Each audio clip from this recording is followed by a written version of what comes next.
थोड़ा सा अंदर का पूरा कर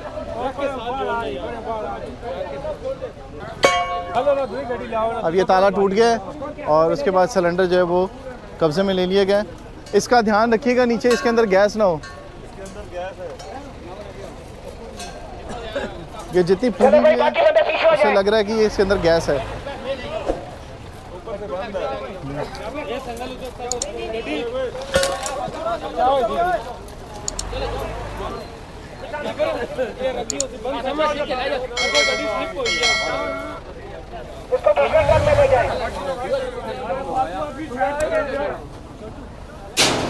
ये सिलेंडर अब उतार दिया गया है और ये सिलेंडर अब लोड किया जा रहा है।